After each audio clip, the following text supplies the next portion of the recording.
పరిశుద్ధ గ్రంథంలోంచి యొక్క మధ్యాహ్న కాలపు సమయంలో కొన్ని లేఖన భాగాల్ని మనం ధ్యానం చేసుకుందాము.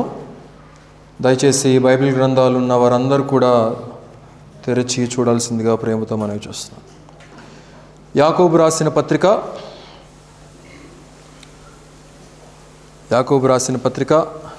4వ అధ్యాయము 8వ వచనాన్ని చదువుతున్నాను, దయచేసి గమనించండి. యాకోబు పత్రిక 4వ అధ్యాయము 8వ వచనం నుంచి, దేవుని యొద్దకు రండి, అప్పుడు ఆయన మీ యొద్దకు వచ్చును.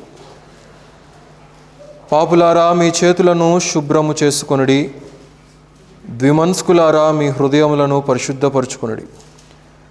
వ్యాకులపడుడి, దుఃఖపడుడి, ఏడువుడి. మీ నవ్వు దుఃఖమునకును, మీ ఆనందము చింతకును మార్చుకొనుడి. ప్రభు దృష్టికి మిమ్మును మీరు తగ్గించుకొనుడి, అప్పుడు ఆయన మిమ్మును హెచ్చించును. సహోదరులారా, ఒకనికి విరోధముగా ఒకడు మాటలాడుకుడి. తన సహోదరునికి విరోధముగా మాటలాడి తన సహోదరునికి తీర్పు తీర్చువాడు ధర్మశాస్త్రమునకు వ్యతిరేకముగా మాటలాడి ధర్మశాస్త్రమునకు తీర్పు తీర్చుచూ ఉన్నాడు. నీవు ధర్మశాస్త్రమునకు తీర్పు తీర్చిన యెడల ధర్మశాస్త్రమును నెరవేర్చువాడవు కాక న్యాయము విధించువాడవైతివి. ఒక్కడే ధర్మశాస్త్రమును నియమించి న్యాయము విధించువాడు. ఆయనే రక్షించుటకును నశింపచేయుటకును శక్తిమంతుడై ఉన్నాడు. పరునికి తీర్పు తీర్చుటకు నీవు ఎవడవు? నేడైనను రేపైనను ఒకానొక పట్టణమునకు వెళ్ళి అక్కడ 1 సంవత్సరం ఉండి వ్యాపారము చేసి లాభము సంపాదింతుము రండని చెప్పుకొని వారులారా, రేపేమి సంభవించునో మీకు తెలియదు. మీ జీవము ఏ పాటిది? మీరు కొంతసేపు కనబడి అంతలో మాయమైపోవు ఆవిరి వంటి వారే. కనుక ప్రభు చిత్తమైతే మనము బ్రతికి ఉండి ఇది అది చేతుమని చెప్పుకొనవలెను. ఇప్పుడైతే మీరు మీ డంబముల యందు అతిశయపడుచు ఉన్నారు.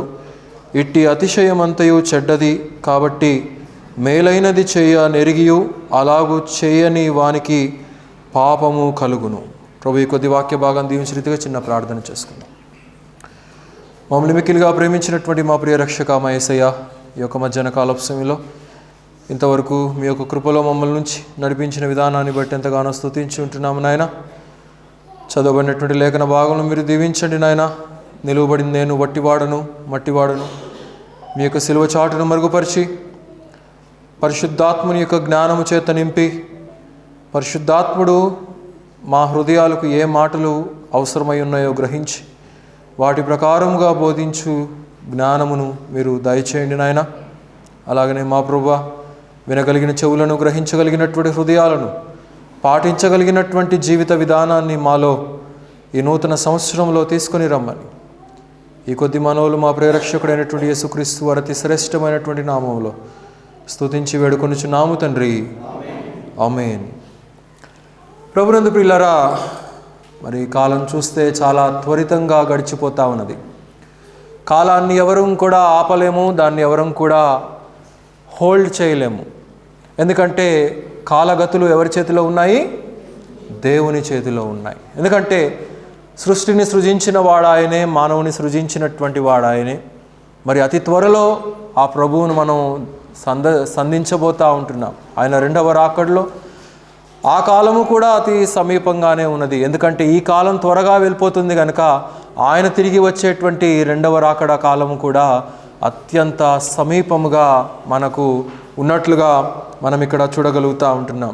అయితే ఈ మధ్యకాలంలో మన యొక్క పరిస్థితులు, మన యొక్క జీవన రంగము, మన యొక్క పోరాటాలు, మన యొక్క ఈ జీవన రంగాన్ని గురించినటువంటి పోరాటాలు, అది ఉద్యోగాలు కావచ్చు, వ్యాపారాలు కావచ్చు, అనునిత్యం మన ఇంట్లో చేసుకునేటువంటి పనులు కావచ్చు, అనేక కార్యక్రమాల మధ్య మనము నలిగిపోయి ముందుకు కొనసాగవలసినటువంటి బాధ్యత మన మీద ఉన్నది. అయితే ఈ కాలాన్ని మనం ఎప్పుడు కూడా నమ్మలేం. ఒక సమయంలో ఉన్నటువంటి కాలం మరి ఒక సమయంలో ఉండదు. ఒక సమయంలో ఉన్నటువంటి అత్యున్నతమైనటువంటి స్థితి మరి ఒక కాలంలో ఉండదు. జీవితాలు అప్స్ అండ్ డౌన్స్ అయ్యేటువంటి అవకాశం ఉన్నది. మరి పరిస్థితులు అనానుకూలంగా మారేటువంటి అవకాశము కూడా ఉన్నది. అయితే మరి ఈ యొక్క యాకోబు పత్రికలో మనం ఆ విషయాన్ని మనం ఇక్కడ గమనిస్తూ ఉంటున్నాం. Nothing is permanent on this earth. ఎప్పుడో ఒకటి ఏదో ఒక సమయంలో గతించిపోవలసిందే. అంతకంటే ముఖ్యంగా ఈ మానవునికి ఏర్పాటు చేయబడినటువంటి యొక్క జీవము ఏదైతే ఉన్నదో అది కూడా పర్మనెంట్ కాదు. ఈ లోకంలో ఉన్నది పర్మనెంట్ కాదు, మనలో ఉన్నటువంటి జీవము కూడా పర్మనెంట్ కాదు. ఇక్కడ అంటూ ఉన్నాడు కదా, మీ జీవము ఏ పాటిది, మీరు కొంతసేపు కనబడి అంతలో మాయమైపోయే ఆవిరి వంటి వారు కారా. ఎలాగ పోలుస్తున్నాడు మన జీవితాన్ని? ఆవిరి. It is a vapour. ఆవిరిని ఎవరైనా చూడగలుగుతామా? ఒకవేళ చూసినా కానీ అలా ఒక 1-2 సెకండ్స్ కంటే అది మనకు కనపడదు. ఒక వేడి నీళ్ళు మనం పొంగించుకుంటున్నప్పుడు ఆ సమయంలో మనం ఆ ఆవిరిని మనం చూడగలుగుతూ ఉంటాం. ఆ 1-2 సెకండ్స్ కంటే మించి అది మనం చూడాలనుకున్నా, అది మన ఇంట్లోనే ఉన్నా కానీ అది ఎటు వెళ్ళిపోయిందో కూడా కనబడదు. కనుక అలాగే మానవునికి దేవుడు పెట్టినటువంటి జీవము కూడా అలాంటిదే. అయితే దీని కొరకు అత్యంత మరి కష్టపడి శ్రమపడి అనేక రకాలైనటువంటి స్థితిగతుల మధ్య మనం పోరాడుతూ ఉంటాం. కానీ దేవుడు ఇక్కడ అంటున్నాడు, ఆ జీవము దేవుని చేతిలో ఉన్నదనేది మనకి ఇక్కడ తెలియచేస్తూ ఉంటున్నాడు. అయితే ఆ జీవిత విధానాన్ని మనం కాపాడుకోవాలి. ఎందుకంటే దేవుడు పెట్టినటువంటి ఆత్మ, దేవుడు ఊదినటువంటి జీవవాయువు, దేవుడు మనల్ని బ్రతికించి నడిపించి అనుక్షణము అనుదినము ఈ నూతన సంవత్సరంలో కూడా ఎన్ని రోజులు అయిపోయినాయి? 5 days. 5th డేలో మనం ఉంటున్నాం. 4 days అయిపోయాయి. కనుక అనునిత్యము ఈ కాలము ఎంత త్వరితంగా తిరిగిపోతుందో మనకు తెలియదు. కానీ ప్రభువు తిరిగి వచ్చినప్పుడు ఆయన ఎదుట మనం యోగ్యకరమైనటువంటి విధానంగా ఒక సంపూర్ణమైనటువంటి భక్తి, ఒక సంపూర్ణమైనటువంటి ఆత్మీయత, ఒక సంపూర్ణమైనటువంటి అప్పగింతను మనల్ని మనం క్రమపరుచుకోవాలి. అప్పగించుకోవాల్సినటువంటి బాధ్యత మన మీద ఉన్నది. ప్రియులారా, తెస్సలోనికైలకు రాసిన పత్రిక త్రిప్పండి, 5వ అధ్యాయము 23వ వచనాన్ని చదవండి. సమాధానకర్తయగు దేవుడే మిమ్ములను సంపూర్ణులుగా పరిశుద్ధులుగాను మీ ఆత్మకు జీవమును శరీరమును మన ప్రభు అయినటువంటి యేసు క్రీస్తు రాకడ యందు ఉండునట్లు కాపాడునుగాక. ఎవరు చేస్తారంట? ప్రభువే చేస్తాడు ఆ కార్యం. మనం సంపూర్ణతలోనికి నడిపించబడుటకు మన యొక్క అక్కడ 3 విషయాలు తెలియజేస్తూ ఉంటున్నాడు. Body, soul and spirit. శరీరము, ఆత్మ, ప్రాణము. దేవుడు ఆ 3 మనకు అనుగ్రహించి ఉంటున్నాడు. వాటిని కాపాడుకోవలసినటువంటి బాధ్యత మన మీద ఉన్నది. అయితే దేవుడు వాటికి సహాయం చేసేటువంటి దేవునిగా మనం ఇక్కడ చూడగలుగుతూ ఉంటున్నాం. We need to maintain it. దాన్ని మనం కాపాడుకోవాలి. ఈ భౌతికమైనటువంటి సోప్స్ వలనో క్రీమ్స్ వలనో ఈ భౌతికమైనటువంటి శరీరము కాసేపు శుద్ధీకరించబడుతుందేమో. ఆ యాడ్స్ చూసి భ్రమపరచబడతా ఉంటారు.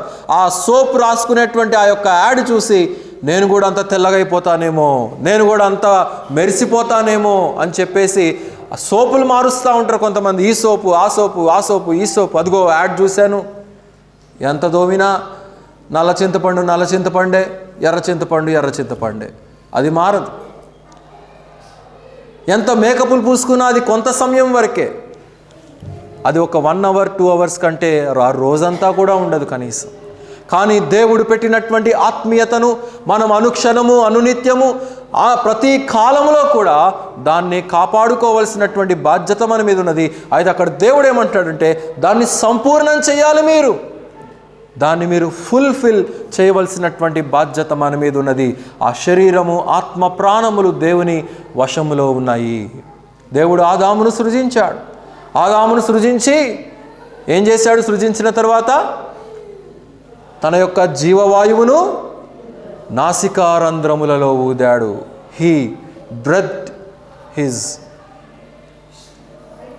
గనుక ఆ యొక్క ఊపిరిని ఆయన ఊదాడు. ఆ జీవవాయువును మానవునిలో కల్పించాడు. అటు తర్వాత అవ్వను తయారు చేసిన తర్వాత అవ్వకు మరి ఈ యొక్క అనేక రకాలైనటువంటి పేర్లు పెట్టుకుంటా పోయిన తర్వాత అవ్వ దగ్గరికి వచ్చిన తర్వాత మరి నా ఎముకలలో ఎముక అని చెప్పి ఆదాము పిలుస్తాడు. పిలిచిన తర్వాత ఏం పేరు పెడతాడు? ఆమెకి అవ్వ అని పేరు పెడతాడు. కొన్నిసార్లు మనం తెలియకుండానే ఏమంటాం? అవ్వ అని చెప్పి అంటాం. అవును కదా? కనుక అవ్వ అనేటువంటి మాటకు అర్థము సృష్టించబడిన ప్రతిదానికి తల్లి అయి ఉన్నది, mother of all living beings. గనుక మరి ఆ సృష్టిని సృష్టించినటువంటి సృష్టికర్తను మనం కలిగి ఉంటున్నట్లుగా ఇక్కడ మనం చూడగలుగుతూ ఉంటున్నాము. ఆ జీవము దేవునిలో ఉన్నది. ఆ జీవము ఒక ఊపిరి అని అంటాడు కీర్తనకారుడు తన యొక్క కీర్తనలో రాస్తా.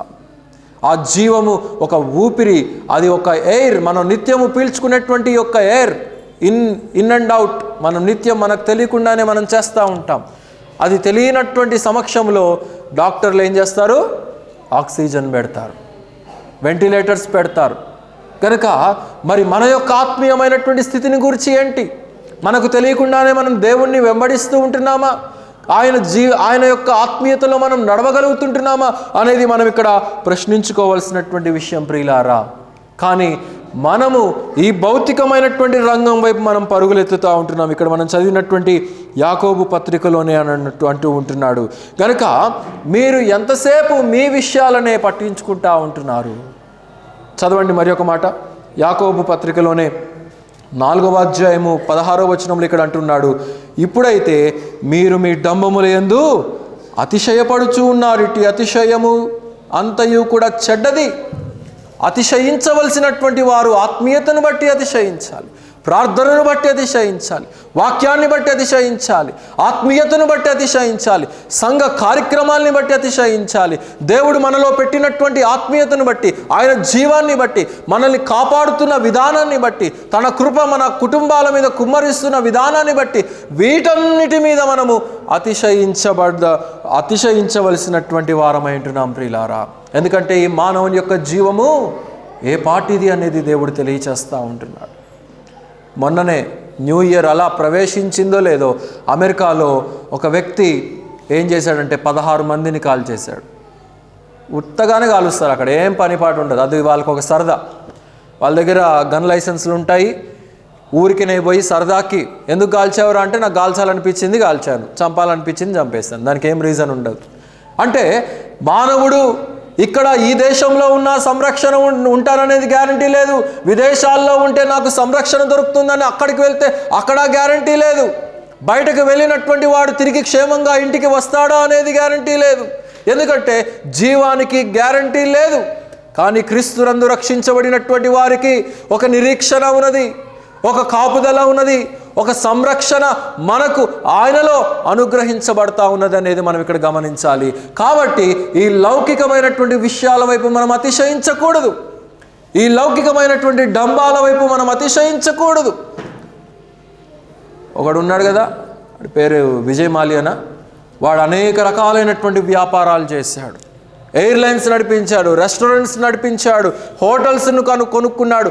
అనేక రీతులుగా వాడు ఎన్ని సంపాదించాలో అన్ని సంపాదించి అంతకంటే మించినటువంటి ఆస్తులు కూడబెట్టాలని చెప్పి అనుకున్నాడు. కానీ ఇప్పుడు ఏమైంది వాడి పరిస్థితి? ఎక్కడికి పారిపోయాడు? లండన్కి పారిపోయాడు. ఈ దేశము పుట్టినటువంటి సొంత గడ్డలో కూడా వాడు సంపాదించినటువంటి సంపాదన కూడా అంతా నిర్వీర్యమైపోయింది. అంతా కూడా ఆ వ్యాపారం అంతా కూడా నిర్వీర్యమైపోయింది. ఎందుకంటే మరి ఎక్కడికో అతిశయించాలనుకున్నాడు, కానీ దేవుడు వాడిని కొట్టివేశాడు ఆ స్థానం నుంచి. ఇప్పుడు లండన్లో ఒక సామాన్యమైనటువంటి ఒక నార్మల్ పీపుల్, సాదాసీదా వ్యక్తులు ఎలాగ జీవిస్తారో అలాగ జీవిస్తూ హైడ్ అవుతూ ఉంటున్నాడు. ఎందుకంటే ఇండియా వస్తే వాడిని అరెస్ట్ చేస్తాడు. బ్యాంకుల దగ్గర నుంచి రుణాలు తీసుకున్నాడు. కనుక ఆ రీతిగా మానవుని యొక్క మనుగడ ఏ క్షణంలో ఎటువైపు వెళ్ళిపోతుందో మనకు తెలియదు ప్రియులారా. కనుక తెస్సలోనికైలకు రాసిన ఎఫెసీయులకు రాసిన పత్రికలోనే 5వ అధ్యాయం 16వ వచనం తిప్పండి. ఎఫెసీయులకు రాసిన విశ్వాసమను డాలును పట్టుకొనుడి. చాలండి 6:16లో. కనుక విశ్వాసమను డాలును పట్టుకొనుడి. ఎందుకంటే ఆ డాలు సమస్త పరిస్థితుల నుండి మనల్ని ఏం చేస్తుంది? కాపాడుతుంది. సైనికుడు ఏం చేస్తాడు యుద్ధంలో? ఆ డాలు, it is a protection shield to him. It will protect from all the circumstances. కనుక ఆ డాలు వేసేటువంటి బాణాల నుండి, వేసేటువంటి బాకాల నుండి అనేక రీతులుగా వాడిని కాపాడుతుంది. అలాగే ఆత్మీయంగా కూడా రక్షించబడినటువంటి మనమందరము కూడా ఈ నూతన సంవత్సరంలో విశ్వాసం అనేటువంటి డాలును we need to protect ourselves from all the world, from all the sin, from all the situations whichever we face, whatever we face, because those are not permitted by God. అవి సాతానుడి ద్వారా మన మీదకు మరి విడిచిపెట్టేటువంటి బాణాలు అనేది మనం వివేచన కలిగి ఆ విశ్వాసం అనేటువంటి డాలును మనం పట్టుకోవాలి ప్రియులారా. తెస్సలోనికైయులకు రాసిన మొదటి పత్రికలో 3వ అధ్యాయం 8వ వచనంలో ఒక మాట అంటాడు, చదవండి. ఎలయనగా మీరు ప్రభువునందు స్థిరముగా నిలిచితిరా, మేమును బ్రతికినట్టు. అబ్బా, మీరు స్థిరంగా నిలిస్తే ఎవరు బ్రతికినట్టంట? సేవ చేసేటువంటి మేము బ్రతికినట్టంట. కనుక పౌలు అంటా ఉంటున్నాడు, తెస్సలోనికే సంఘస్థులారా, మీరు స్థిరంగా ఉండండి, మీరు బలంగా ఉండండి, మీరు ప్రభువును ఎంతగా వెంబడించాలో అంతగా మీకు అప్పగించబడినటువంటి బాధ్యత, మీరు చేయవలసినటువంటి పనులు, మీకు ఏ ఆత్మీయమైనటువంటి విధానంలో దేవుడు మిమ్మల్ని నడిపిస్తాడో అట్టి విషయాలన్నింటిలో కూడా మీరు చేయవలసినటువంటి పనులన్నీ కూడా మీరు స్థిరంగా చేస్తే మేము బ్రతికినట్లే. చాలామంది పండగ క్రైస్తవులు అయిపోయారు నేడు ప్రపంచవ్యాప్తంగా. చాలామంది ఆదివారపు క్రైస్తవులు అయిపోయారు. పండగ వస్తే చర్చికి వెళ్ళాలని, దాన్ని ఏదో ఒక ఆచారంగా చేయాలని, క్రిస్మస్ అని, ఈస్టర్ అని అనేక రకాలైనటువంటి పండుగలను మానవుడు, క్రైస్తవుడు అనబడినటువంటి వాడు కూడా ఇట్టి ఆచారాలనే వ్యవహరిస్తున్నారు. కానీ ప్రతినిత్యము, ప్రతిదినము, ప్రతిక్షణము దేవుడిని ఆరాధించాలని, దేవుణ్ణి స్తుతించాలని మనము మన యొక్క మనస్సుల్లో ప్రభువుకు ప్రాముఖ్యత ఇచ్చి మనము ఆయనను ఆరాధించేటువంటి బిడలంగా మనం ఉండాలనేది దేవుడు తెలియచేస్తూ ఉంటున్నాడు. మనల్ని ఎందుకు రక్షించాడు ప్రభువు? ప్రభువును ఆరాధించటానికి, ప్రభువును స్తుతించటానికి, ప్రభువుని గణపరచటానికి. అది ఒక దినమా? అన్ని దినాలు, ప్రతిరోజు. Not on Sundays, not only on Sundays. You have to follow him in what ever state God has called you. నిన్ను పిలిచిన విధానాన్ని జ్ఞాపకం చేసుకొని అట్టి నమ్మకత్వాన్ని నీవు కనుపరచవలసినటువంటి బాధ్యత మన మీద ఉంటున్నట్లుగా ఇక్కడ మనం గమనించగలుగుతూ ఉంటున్నాం. మరి మనం ఎక్కడ ఉంటున్నాం? మనం ఎలాంటి విధానాన్ని కలిగి ఉంటున్నాం? మనం ఎలాంటి సాక్ష్యాన్ని కలిగి ఉంటున్నాం? సాక్ష్యం చెప్పమంటే మనకున్నటువంటి స్థితిగతుల్ని, మరి శారీరకంగా దేవుడు ఆ సంవత్సరం అంతా మనల్ని ఎలా నడిపించాడో, ఆత్మీయంగా ఎలా బలపరిచాడో, మరి ఏ రీతిగా మనం సంఘ కార్యక్రమాల్లో పాలు పొందగలిగామో, ఏ రీతిగా పాలు పొందలేకపోయామో ఆ విషయాలన్నీ చెప్పాలి. కానీ అనవసరమైన చెత్త, నాన్సెన్స్ అంతా కూడా వేస్ట్. కనుక ఇక్కడ దేవుడు మనకు తెలియచేస్తూ ఉంటున్నాడు, ఆయన యొక్క జీవాన్ని నేను మీకు పెట్టాను గనుక అట్టి విధానాన్ని మీరు కనుపరచాలి. కనుక ఏమంటున్నాడు? స్థిరంగా ఉండండి అని చెప్పి తెలియచేస్తూ ఉంటున్నాడు. దేవుడు మనకు తెలియచేసే ప్రతి మాట కూడా మనల్ని బలపరిచేటువంటి మాట, మనల్ని పురికొల్పేటువంటి మాట, మనల్ని ఆయన యొక్క సత్య మార్గములోనికి స్థిరులముగా ఉండునట్లుగా చేసేటువంటి మాట అనేది మనం ఇక్కడ గమనించాలి ప్రియులారా. ఎందుకంటే మనకు ఆయన ఎలాంటి ఆత్మనిచ్చాడు? He did not give us a timid spirit. మనకు మరి బలహీనమైనటువంటి ఆత్మను మనకి ఇవ్వలేదు, కానీ మనకు బలమైనటువంటి ఆత్మను దేవుడు మనకిచ్చాడు. అవునంటారా కాదంటారా? పరిశుద్ధాత్ముడు మనలో ఉండి నిత్యము మనల్లో కార్యసాధకము చేస్తూ ఉంటున్నాడు. నిత్యము మనల్ని ఆయన వైపు నడిపించేటువంటి ప్రభువుగా ఇక్కడ మనం గమనించగలుగుతూ ఉంటున్నాం. మరి మనము ఏ రీతిగా నడిపించబడతా ఉంటున్నామో అనేది అవగాహన చేసుకోవాలి ప్రియులారా. అదే తెస్సలోనికైయులకు రాసిన మొదటి పత్రికలోనే 4వ అధ్యాయము 4వ వచనం నుండి చదవండి. మీలో ప్రతివాడును దేవునిని ఎరుగని అన్యజనుల వలె కామాభిలాషయందు కాక పరిశుద్ధత యందును ఘనత యందును తన ఘటమును ఎట్లు కాపాడుకొనవలెనో అది ఎరిగి ఉండుటయే దేవుని చిత్తం. ఈ నూతన సంవత్సరంలో ఆయన చిత్తం ఏంటో గ్రహించామా? ఆయన మనతో ఏం మాట్లాడాలనుకుంటున్నాడో గ్రహించగలుగుతుంటున్నామా? ఈ సంవత్సరం అంతా, గడిచిన సంవత్సరాలు గడిచిపోయాయి, కానీ ఈ నూతన సంవత్సరంలో ప్రభువా నీ చిత్తాన్ని నాకు తెలియచేయి, నీ యొక్క మాటను నాకు వినిపించు, నేను నీ కొరకు ఏ రీతిగా మహిమకరంగా ఉండగలను, నేను నీ కొరకు ఏ రీతిగా నా నమ్మకమైనటువంటి విశ్వాస జీవితాన్ని కాపాడుకోగలనో నాకు దయచేయమని చెప్పి ప్రభువుని మనం అడగాలి. చాలామంది నూతన సంవత్సరంలో పొందుకునేటువంటి వాగ్దానాలే వాళ్ళకి సంవత్సరం అంతా కూడా ప్రామాణికమని అనుకుంటూ ఉంటారు. నేను అనుకుంటాను మన సంఘంలో అలాంటి వారు ఎవరు కూడా లేరు. ఎందుకంటే మనకు తెలుసు ఆ వచ్చినటువంటి ఒక్క వాగ్దానమే కాదు, దానికంటే మించినటువంటి అనేకమైనటువంటి వాగ్దానాలు దేవుడు మన పక్షాన నెరవేరుస్తాడు. ఆ పొందినటువంటి వాగ్దానాన్ని మన ఇంటికి వెళ్ళి మరలా చదువుకోవాలి. అక్కడ పెట్టినటువంటి వచనమే కాకుండా దాని పైన ఉన్నటువంటి రిఫరెన్స్ ఏంటి, దాని తర్వాత ఉన్నటువంటి రిఫరెన్స్ ఏంటి, దాని యొక్క కాంటెక్స్ట్ ఏంటి, దాని బ్యాక్గ్రౌండ్ ఏంటి, దాని యొక్క అర్థం ఏంటి అనేది గ్రహించి తద్వారా దేవుడు మన జీవితంతో ఏం మాట్లాడాలనుకుంటున్నాడో అనేది మనం గ్రహించాలి. అంతేకాని దేవుడు నిన్ను ఆశీర్వదించునని చెప్పగానే నాకు ఈ సంవత్సరం అంతా ఇక ఆశీర్వాదాలు, నాకు బాధలు ఉండవు, నాకు రోగాలు రావు, కష్టాలు రావు, ఇబ్బందులు రావు అని చెప్పి అనుకోవటానికి వీల్లేదు. కనుక సమస్త పరిస్థితుల్లో కూడా దేవుడు మనల్ని ముందుకు కొనసాగించేటువంటి దేవుడై ఉంటున్నాడు. అయితే ఇక్కడ ఏమంటున్నాడండి, పరిశుద్ధత యందును ఘనత యందును తన ఘటములను ఎట్లు కాపాడుకొనవలెనో తెలుసుకోవాలంటున్నాడు. మన ఘటాలను, మన శరీరాలను, మన ఆత్మీయతను ఏ రీతిగా కాపాడుకోవాలో, దేనిలో అంటే ఆయన యొక్క పరిశుద్ధతలో మనం కాపాడుకోవాలి. ఆయనను గణపరిచేటువంటి విధానంగా మనం వ్యవహరించాలి. ఆయనను ఏ రీతిగా గణపరచగలమంటే మనం పరిశుద్ధంగా జీవించుట ద్వారా, మనం వాక్యానికి లోబడుట ద్వారానే, మనం దేవునికి ప్రాముఖ్యత ఇచ్చుట ద్వారానే. గడిచిన కాలంలో అనేకమైనటువంటి వాటికి మనం ప్రాముఖ్యత ఇచ్చినామేమో, అయితే వాటన్నిటిని ఈ సంవత్సరంలో మనం ప్రక్కన పెడదాము. ముందు ఎవరికి ప్రాముఖ్యతనిద్దాము? యేసయ్యకు ప్రాముఖ్యతనిద్దాం. మనల్ని రక్షించినటువంటి మన ప్రభువుకు మనం ప్రాముఖ్యతనివ్వాలి.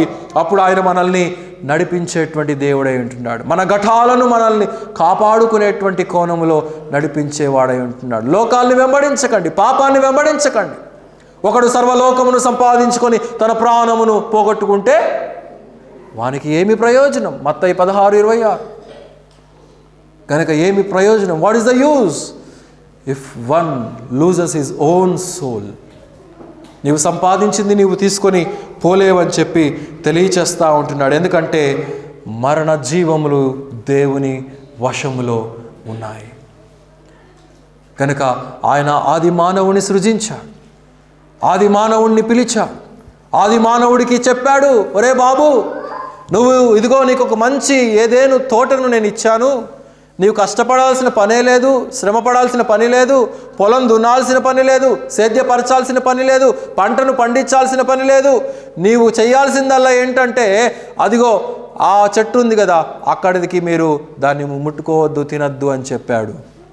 మీరు దాని దగ్గరికి వెళ్ళకండి అని చెప్పాడు. మీకు సమస్తమైనటువంటి మీకు ఇచ్చాను, తినండి, ఎంజాయ్ చేయండి, అయితే ఆ పండును మాత్రం మీరు తినవద్దు అని చెప్పి దేవుడు సెలవిస్తే సర్పం ఏం చేసింది? ఆ చెప్పినటువంటి మాటనే వక్రీకరించింది. దేవుడు ఏం చెప్పాడు? అది తిన్నా దినాన నిశ్చయముగా నీవు చచ్చెదవు అని చెప్పి దేవుడు చెప్పాడు. సాతానుడు చావుతో ఏం చెప్పాడు? నీవు చావనే చావు అని చెప్పాడు. ఇద్దరు చెప్పింది కరెక్టే. దేవుడు చెప్పింది కరెక్టే, చస్తావని చెప్పింది కరెక్టే, సాతానుడు చెప్పింది కరెక్టే. కాకపోతే మిస్ఇంటర్ప్రిటేషన్ చేయటం వలన, అర్థం చేసుకోవాల్సినటువంటి దాన్ని సరిగ్గా అర్థం చేసుకోలేకపోవటం వలన, రాంగ్ మీనింగ్ తీసుకోవటం వలన జరిగినటువంటి ప్రమాదం ఏంటంటే, దేవుడు చెప్పిందేమో నీ ఆత్మీయమైనటువంటి అనుభవం చచ్చిపోతుంది అని చెప్పి దేవుడు చెప్పాడు, సాతానుడు చెప్పింది నీవు శారీరకంగా చావవు అని చెప్పాడు, ఆత్మీయంగా చస్తాడు. కానీ దాన్ని గ్రహించలేక నేడు కూడా సంఘాలలో మిస్ఇంటర్ప్రిటేషన్ చేసేటువంటి వారు అనేక మంది ఉన్నారు. వాక్యాన్ని ఉన్నది ఉన్నట్టుగా చెప్పకుండా అనేక రకాలైనటువంటి భ్రమలు చేస్తూ, అనేక రకాలైనటువంటి అద్భుతాలని, స్వస్థతలని, ఆ కార్యము ఈ కార్యము, సూచక క్రియలు అనేక రీతులుగా వాక్యాన్ని వక్రీకరించి, వాక్యాన్ని అవహేళన చేస్తూ, ఎందుకు అన్యులందరూ కూడా నేడు సోషల్ మీడియాలో తిరుగుబాటు చేస్తూ ఉంటున్నారు అంటే ఇట్టి వ్యతిరేకమైనటువంటి దొంగ అపోస్తుల వలన, దొంగ సేవకుల వలన. మన సంఘంలో అయితే అలాంటివి ఎన్నడూ కూడా జరగవు. ఎందుకంటే నేను దేవుడు చెప్పిందే ప్రకటిస్తాను, దేవుడు చెప్పమన్నటువంటి మాటలే చెప్తాను, కానీ మానవుడు చెప్పింది నేను వినను, మానవుడు చేయమన్నది నేను చేయను. దేవుడు పరిశుద్ధాత్ముడు మన హృదయాలకు ఏ మాటలు అవసరమని చెప్తాడో, సంఘానికి ఏవి అవసరమని చెప్తాడో అట్టి విషయాలే క్రమం తప్పకుండా, సిద్ధాంతం మారకుండా, డాక్ట్రిన్ని మార్చకుండా మన సంఘంలో ప్రకటించబడతా ఉంటుంది. బయట ఉంటే ఉండొచ్చు, వ్యర్థమైనటువంటి సంఘాలు అనేకమైనటువంటివి. సజీవమైనటువంటి సంఘాలు కూడా ఉన్నాయి, అన్నీ ఆ రీతిగా ఉన్నాయని నేను అనట్లేదు. కానీ ఈ యొక్క కడవరి కాలంలో నేడు అనేక సంఘాలు భ్రష్టు పట్టినటువంటి స్థితిలో మనం గమనిస్తూ ఉంటున్నాం. అయితే గమనించండి ఏమంటున్నాడో ఇక్కడ. యోబు గ్రంథానికి రండి, 2వ అధ్యాయం 4వ వచనం. అపవాది చర్మమును కాపాడుకొనుటకై తన ప్రాణమును కాపాడుకొనుటకై తనకు కలిగినది యావత్తు, తన ప్రాణాన్ని కాపాడుకోవటానికి నరుడు తనకున్నటువంటి సమస్తాన్ని కూడా వెచ్చించటానికి కూడా వెనుకాడడు. అలాగైతే దేవుని వాక్యాన్ని మనం అర్థం చేసుకోవాల్సినటువంటి రీతిలో మనం అర్థం చేసుకోవాలి, దాన్ని పాటించాల్సిన విధానంలో పాటించాలి. దైవజనుడు ఎందుకు ఈ మాట చెప్పాడా, ఆ మాట ద్వారా పరిశుద్ధాత్ముడు నాతో ఏం బోధించాలనుకుంటున్నాడా, అట్టి మాటలను నేను ఆ యొక్క జీవితానికి ఏ రీతిగా నేను అప్లై చేసుకోవాలి, వాటి ప్రకారంగా నేను ఏ రీతిగా దేవుని ఆరాధించాలి, దేవునికి నా యొక్క హృదయం అనబడినటువంటి బలిపీఠంలో నుండి నేను ఆయనకు ఏ రీతిగా కృతజ్ఞతాస్తుతులు చెల్లించగలను నా యొక్క జీవితానికి అనేది మనం అర్థం చేసుకోవాలి. అంత మాత్రమే కాదు, అన్ని విషయాలలో కూడా సంపూర్ణంగా నమ్మకత్వాన్ని మనం వ్యవహరించాలి. అది చిన్నపిల్లలు కావచ్చు, పెద్దవాళ్ళు కావచ్చు, సండే స్కూల్ కావచ్చు, సండే స్కూల్ టీచర్లకు అప్పగించబడినటువంటి పరిచర్య కావచ్చు, లేకపోతే మరి సంఘ విశ్వాసులకు ఉన్నటువంటి మరి విషయాలు కావచ్చు, అన్నీ కూడా మరి అపోస్తుల బోధ యందును, సహవాసమందును, రొట్టె విరుచుట యందును, ప్రార్థించుట యందును ఎడతెగక. నీ క్రియలు చూసే సంఘానికి కూడా కనబడాలి. నీవు అన్నిట్లో పాలు పొందుతున్నావా లేదా అన్ని అందరికీ తెలుస్తుంది. ఒక నాడి కొట్టకూడనటువంటి ఒక డాక్టరు ఒక పేషెంట్ని చూస్తున్నాడు, నాడి కొట్టుకోవట్లేదు, వాడు ఏమిస్తాడు, ఈ వ్యక్తి చచ్చిపోయాడు రాని సర్టిఫికెట్ ఇస్తాడు, డెత్ సర్టిఫికెట్ ఇస్తాడు. ఎందుకంటే వాడికి నాడి కొట్టుకోవట్లేదు. ప్రక్కన ఉన్నటువంటి వారు లేదు, మేము ఇప్పుడే వేరే హాస్పిటల్ నుంచి వచ్చాం, అక్కడ మాకు డాక్టర్ చెప్పాడు నాడి కొట్టుకుంటుందంటే ఏమంటాడు, అక్కడికే వెళ్ళండి, మరి నా దగ్గరికి ఎందుకు వచ్చారని అంటాడు. కనుక నిన్ను చూసేటువంటి డాక్టర్కి నువ్వు నీ యొక్క క్రియల్లో కనపరచలేకపోతున్నావు కాబట్టే నీవు మృతుడవు అని చెప్పి తెలియచేస్తూ ఉంటున్నాడు. కనుక ఇక్కడ మనం చూస్తూ ఉంటున్నాము, ఆయనను మన జీవంలో నుండి, ప్రాణములో నుండి ఆయనను స్తుతించాలి. 42వ కీర్తన త్రిప్పండి, 42వ కీర్తన 5వ వచనం. నా ప్రాణమా నీవేళ కృంగి ఉన్నావు, నాలో నీవేలా తొందరపడుచు ఉంటున్నావు. ఎందుకు తొందరపడుతున్నావు? ప్రాణము, జీవము, ఆత్మ దేవుని వశములో ఉన్నాయి. ఎలాంటి పరిస్థితికైనా కదలబడవలసినటువంటి పని లేదు. అమ్మో నాకు బాగాలేదు, నాకు బాగాలేదు, నాకు బాగాలేదు. ఏమైంది బాగాలేకపోతే? మహా అంటే ఎంతవరకు ఎక్స్ట్రీమ్ ప్రాణం పోయేస్తుంది, అంతే కదా. ఇక్కడ కళ్ళు మూరిస్తే ఎక్కడ తెరుస్తాం మన కనులు? దేవుని సన్నిధిలో మనం తెరుస్తాం, దేవుని పాదాల దగ్గర మనం తెరుస్తాం, పరలోకములో మనం తెరుస్తాం. అట్టి నిరీక్షణ, అట్టి నమ్మకత్వం దేవుడు మనకిచ్చాడు. తన రక్షణ ద్వారా, తన శిలువ మరణ పునరుద్ధానముల ద్వారా, ఆయన జీవాన్ని మనకిచ్చుట ద్వారా మనకు తెలియచేశాడు. మరి మనం ఎందుకు నా ప్రాణమా నీవేళ నాలో కృంగి ఉంటున్నావు? 119:25 కూడా చదవండి. నా ప్రాణమా మంటిని హత్తుకొనుచు ఉన్నది,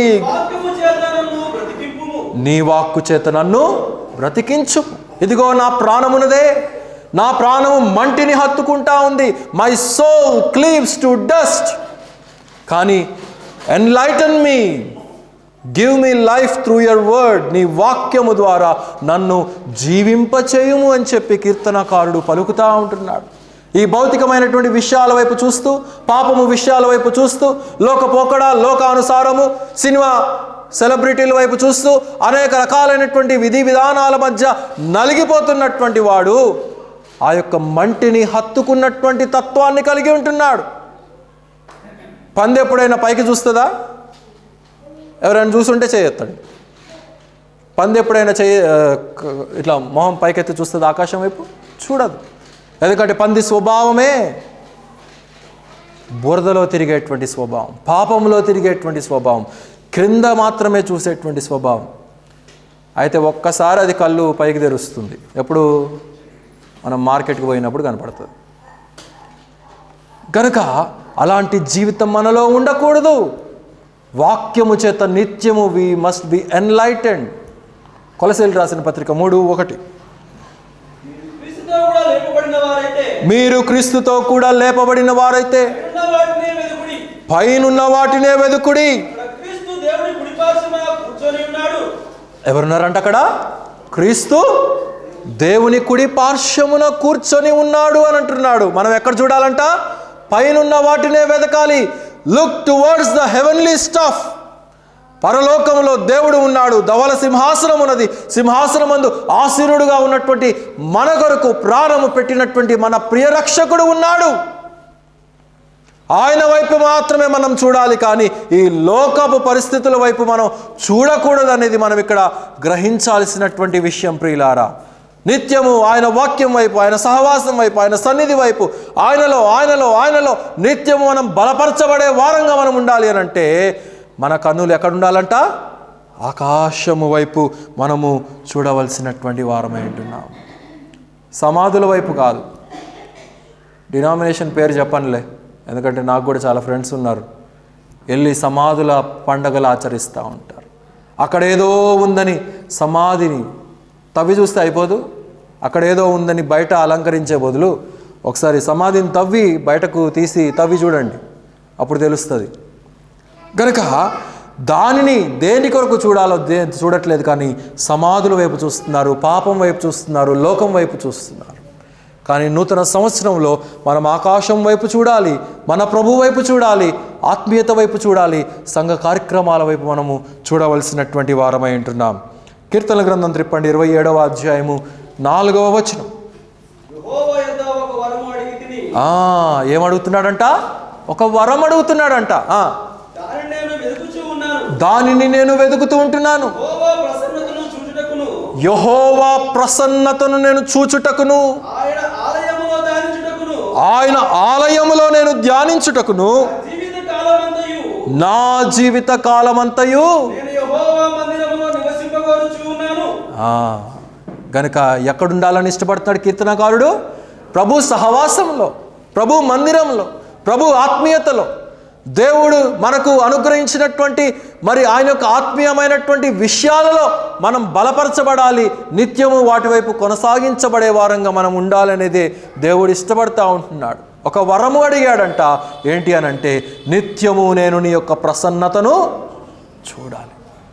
give me the eyes to see your wondrous things. నీలో ఉన్నటువంటి అద్భుతాలను, నీలో ఉన్నటువంటి ఆత్మీయతను, నీలో ఉన్నటువంటి విశిష్టతను, నీలో ఉన్నటువంటి స్వభావాన్ని, నీ ప్రేమ, నీ దయ, నీ కరుణ, నీ స్వభావము, నీ యొక్క జాలి, దానిని నేను నేర్చుకొని నిత్యము నీ యొక్క సారూప్యములోనికి నేను మరల్చబడినట్లుగా నాకు సహాయము దయచేయి. నా జీవితాంతము నేను ఉండులాగున నాకు సహాయం దయచేయని కీర్తనకారుడు అడుగుతూ ఉంటున్నాడు. సామెతల గ్రంథం త్రిప్పండి 4వ అధ్యాయం 16వ వచనం. ఉపదేశమును విడిచిపెట్టక దానిని గట్టిగా పట్టుకొనుము, అది నీకు, గమనించండి, అది నీకు జీవము గనక. గనక ఏమంటున్నాడు? జీవం ఎక్కడుంది? దేవుని ఉపదేశములో ఉన్నది, వాక్యములో ఉన్నది, ఆయన యొక్క సత్యములో ఉన్నది. ఆయన నోటి నుండి వచ్చు ప్రతి మాట వలన మానవుడు జీవిస్తాడనేటువంటి నమ్మకము మనలో ఉండాలి, విశ్వాసము మనలో ఉండాలి. గనక ఇక్కడ ఏమంటున్నాడంటే, నీ వాక్యము చేత నన్ను జీవింపచేయుము. మృతుడుగా ఉంటున్నానేమో, లోకములో ఉంటున్నానేమో, పాపంలో ఉంటున్నానేమో, నన్ను జీవింపచేయుము. 16, 17 కూడా తిప్పండి. చెడుతనమును విడిచి నడుచుటయే యథార్థవంతులకు రాజమార్గము. దేన్ని విడిచిపెట్టాలంట? చెడుతనాన్ని విడిచిపెట్టాలి. దేవునికి హేయమైనటువంటి ప్రతిదీ కూడా మనలో నుండి వెళ్ళిపోవాలి. ఉదయకాలం లేచింది మొదలుకొని రాత్రి మనం పడుకోబోయేంత వరకు అనేకమైనటువంటి కార్యకలాపాలలో మనం ఉంటున్నాము. వాటన్నిటిలో దేవుడికి ఇష్టము లేనటువంటిది ఏదో మనకు తెలుసు. వాటిని మనం విడిచిపెట్టాలి, మీరైనా నేనైనా, హూఎవర్ ఇట్ మే బి. కనుక ఆ చెడ్డ వాటిని మనం విడిచిపెట్టాలి అనేది యథార్థవంతులు రాజ్య మార్గములు, అంటే దేవుని మార్గము. మనకు రాజులకు రాజు, ప్రభువులకు ప్రభు, మన ప్రభువు గనక ఆయన రాజ్య మార్గం ఒకటి స్థాపించాడు. ఎందుకురా మీరు పాప మార్గంలో వెళ్తారు? ఎందుకురా మీరు ఆ నీచమైనటువంటి త్రోవలో మీరు వెళ్తారు? చెత్త చెదారం పెంట ఎక్కడుందో అక్కడెందుకు తిరుగుతారు మీరు? ఇదిగో మీకు ఒక రాజమార్గాన్ని నేను మీకు స్థాపించాను. వాక్యం చదివితే మీకు అర్థమవుతుంది కదా. ఆ వాక్యాన్ని బట్టి నడిస్తే మీరు ఆ రాజమార్గంలో ప్రయాణించగలుగుతారు కదా అనేది దేవుడు ఇక్కడ తెలియచేస్తూ ఉంటున్నాడు. ప్రియులారా, రోమీయులకు రాసిన పత్రిక తిప్పండి, 12వ అధ్యాయం 9వ వచనం. రోమీయులకు రాసిన పత్రిక 12:9.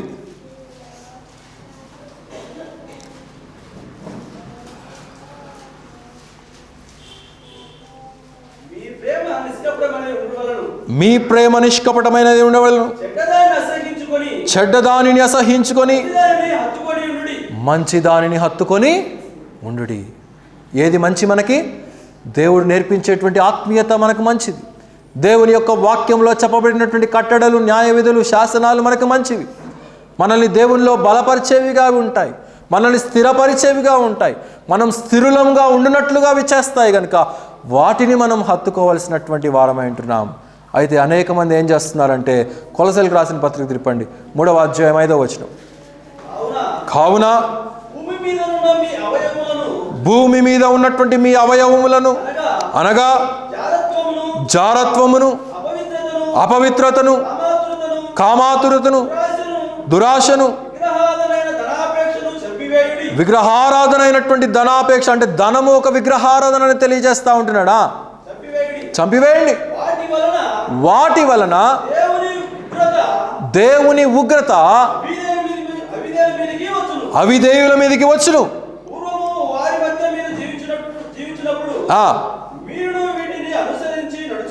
అంటే గతంలో కూడా అలాగ మనందరం జీవించామా?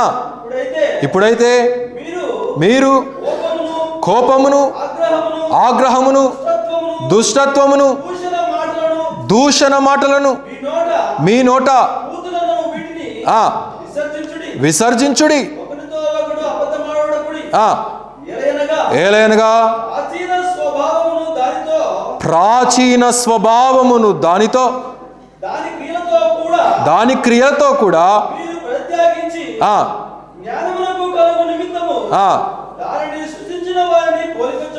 సృజించిన వాని పోలిక చొప్పున నూతన పరచబడుచు ఉన్న నవీన స్వభావమును ధరించుకొని ఉన్నారు. ధరించుకున్నామా లేదా? ధరించుకొని ఉన్నారు.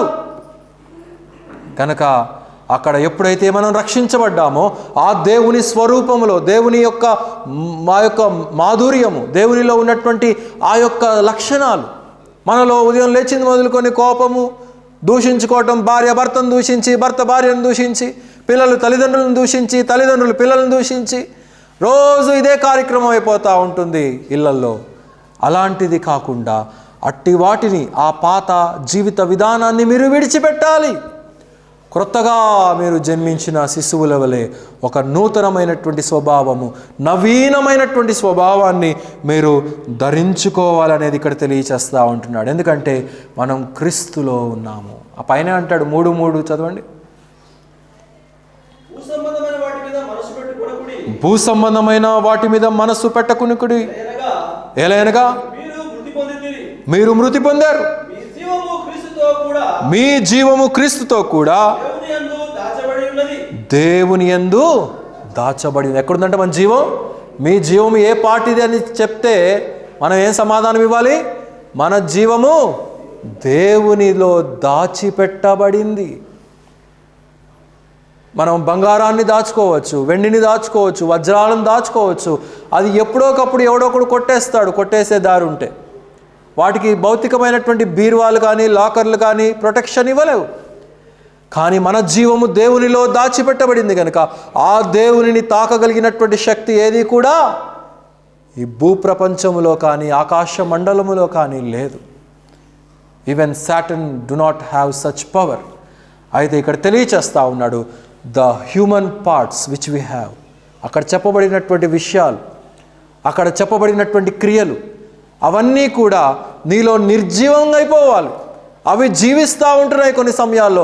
అవి నిర్జీవమైపోతేనే నీవు స్థిరత్వంలోనికి నడిపించబడతావు, నీవు సంపూర్ణతలోనికి నడిపించబడతావు అనేది అక్కడ మనకు నేర్పిస్తూ ఉంటున్నటువంటి మాటలు ప్రియులారా. గనుక అది విశ్వాస సహితమైనటువంటిదై ఉండాలి. విశ్వాసము లేకుండా దేవునికి ఇష్టడై ఉండుట అసాధ్యము. విశ్వాసము లేకపోతే అదే పెద్ద పాపం అంటాడు. చదవండి రోమీయులకు రాసిన పత్రిక 14:23. రోమీయులకు రాసిన పత్రిక 14వ అధ్యాయము 23వ వచనం.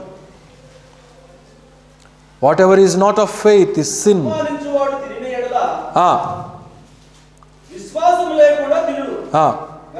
గనుక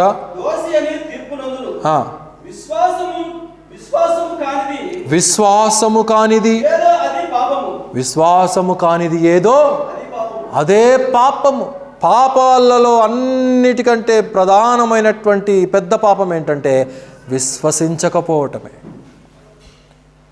మిగిలినవన్నీ కూడా సెకండరీ. నీవు విశ్వసించలేకపోతుంటున్నావు, నీవు నమ్మలేకపోతా ఉంటున్నావు, నీవు దేవుని యొక్క కార్యాలయందు నమ్మిక ఉంచలేకపోతుంటున్నావు. దానికంటే మించినటువంటి పాపము ఏది కూడా లేదు. గనుక కీర్తనకారుడు అక్కడ పౌలు గారు అంటూ ఉంటున్నారు, విశ్వాసము కానిదేదో అదే పాపము అనేది ఇక్కడ తెలియచేస్తూ ఉంటున్నాడు. మరి మనం ఎలాంటి జీవిత విధానాన్ని కలిగి ఉంటున్నాం? ఇక్కడ అంటూ ఉంటున్నాడు, మనం చదివినటువంటి యాకోబు పత్రికకే తిరిగి రండి. యాకోబు పత్రిక 4వ అధ్యాయము. ఇక్కడ అంటూ ఉంటున్నాడు, నేడైనను రేపైనను ఒకానొక పట్టణము వెళ్ళి అక్కడ 1 సంవత్సరం ఉండి వ్యాపారం చేసి లాభము సంపాదించుమని చెప్పుకుని వారులారా, రేపేమి సంభవించినో మీకు తెలియదు. మీ జీవం ఏ పాటిది? మీరు కొంతసేపు కనబడి అంతలో మాయమైపోయి ఆవిరండి వారే. కనుక ప్రభు చిత్తమైతే మనము బ్రతికి ఉండి ఇది అది చేతుమని చెప్పుకొనవలెను. ఇప్పుడైతే మీరు మీ డమ్మములందు అతిశయపడుచున్నారు. అతిశయపడటం మంచిది కాదు. కాబట్టి మేలైనది చెయ్య ఎరిగియు అలాగు చేయువానికి పాపము కలుగును. కనుక మనకు తెలుసు ఏంటో, దేవుని కట్టడలు తెలుసు, దేవుని రక్షణ తెలుసు, దేవుని సత్యము తెలుసు, దేవుని సంఘము తెలుసు, దేవుని యొక్క ఆత్మీయతలో అనేక విషయాలు మనకు తెలిసినప్పటికీ కూడా మనము ఆ రీతిగా జీవించలేకపోతూ ఉంటున్నామంటే ఈ నూతన సంవత్సరంలో వీ నీడ్ టు యాక్సెప్ట్. పరిశుద్ధాత్ముడు ఒక మాట జ్ఞాపకం చేస్తూ ఉన్నాడు. తిప్పండి. దినవృత్తాంతముల 2వ గ్రంథము 26వ అధ్యాయము 16వ వచనం. దినవృత్తాంతముల 2వ గ్రంథము 26:16. అయితే అతడు స్థిరపడిన తరువాత అతడు మనసున గర్వించి చెడిపోయేను. స్థిరపడిన తరువాత రాజైనటువంటి ఉజ్జయ్య దేవుడు తనకు సమస్తమైనటువంటి ఆశీర్వాదాలు ఇచ్చిన తరువాత నాకంతా బాగుందిలే, నేనేం పాడైపోలేదు, నేనేమి వెనకబడలేదు అని చెప్పి అనుకొని ఏమైపోయాడంటే మనస్సున గర్వించాడు. అట్టి గర్వం అతన్ని ఎక్కడి దారి తీసింది? చెడుతనములోనికి దారి తీసినట్లుగా ఇక్కడ మనం గ్రహించగలుగుతూ ఉంటున్నాం. ప్రియులారా, వాక్యము యందు స్థిరత లేనటువంటి వాడు మనస్సున స్థిరపడినాను అని అనుకున్నప్పటికీ కూడా he is disobeying the word of God. దావీదు కూడా స్థిరపడిన తరువాత పాడైపోయాడు. ఉండవలసినటువంటి సమయంలో ఉండవలసినటువంటి స్థానంలో లేకుండా మిద్దె మీద ఉన్నాడు. యుద్ధంలో ఉండవలసినటువంటి వాడు యుద్ధంలో లేడు. వసంతకాలంలో లేకుండా మిద్దె మీద ఉండటం వల్ల జరగరానటువంటి అపరాధము జరిగింది. సొలొమోను కూడా స్థిరపడిన తర్వాత, ఆశీర్వాదం వచ్చిన తర్వాత పాపభూయిష్ఠుడిగా మారిపోయాడు. తన ఆత్మీయతలో నుండి క్రిందకు జారిపడిపోయినటువంటి వాడిగా మనం చూడగలుగుతూ ఉంటున్నాం. ప్రియులారా, అలాగైతే then what about our spirituality? దేవుడు మనల్ని he enlightened us through his spirit. ఆయన రక్షణ భాగ్యము ద్వారా తన ఆత్మను మనకు అనుగ్రహించడం ద్వారా మనల్ని వెలిగించాడు. ఎంతసేపు ఆరిపోదులే నీవు వెలిగించిన దీపము అనుకుంటా పాడుకుంటా తీసుకుపోయి సాతానుడి ముందు పెట్టావు, వాడు ఫు అని చెప్పి